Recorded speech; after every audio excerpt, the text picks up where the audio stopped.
정부가 오늘부터 학원가 부조리를 신고받습니다. 윤석열 대통령이 언급한 사교육 카르텔을 찾아내기 위한 후속 조치로 보입니다.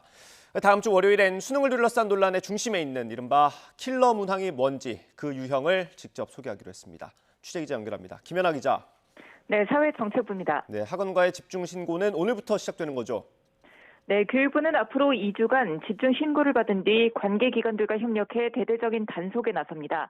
현재 평가원 수능이나 모의고사 출제위원들이 비밀 서약을 어긴 채 출제위원 참여 경력을 적극 홍보하면서 모의고사를 만들어 팔거나 사교육 강사로 일한 사실들이 드러나면서 문제가 된 상황입니다.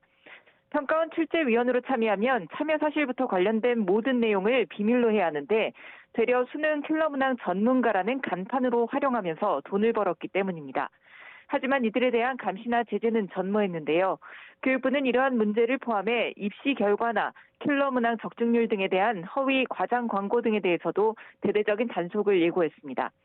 정부의 이와 같은 단속 예고에 일부 학원은 문제가 될 수 있는 내용들을 홈페이지에서 삭제하는 등 선제적인 조치에 나서는 모습도 보이고 있습니다. 아무래도 정부가 이권 카르텔이라는 표현까지 써가며 대대적인 단속을 예고한 만큼 입시 학원가는 긴장하는 모습이 역력합니다. 학원가와 별개로 교육부 역시 킬러 문항 배제 지시를 이행하지 않은 것과 관련해 복무 감사를 받기 시작해 파장이 작지 않을 전망입니다.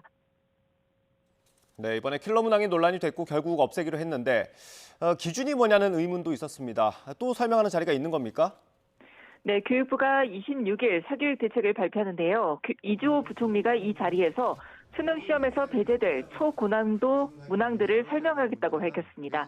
현재 6월 모의고사에서 출제된 킬러 문항들을 걸러내는 작업을 하고 있고 26일 이것들을 공개해 이런 것들이 문제구나라는 감이 오게 하겠다는 겁니다.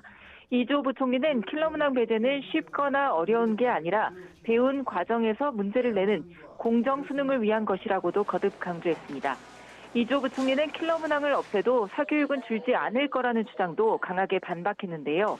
제도를 바꾼 게 아니고 기본 원칙을 지키겠다는데 킬러 문항을 없애면 준킬러 문항이 나온다고 하고 이건 또 학원에 가서 배워야 한다는 학원 전문가들의 말이 보도되고 있다며 사교육이 불안 마케팅에 앞장서고 있는데 이번엔 좀 강력하게 맞서야 한다고 생각한다고 강조했습니다.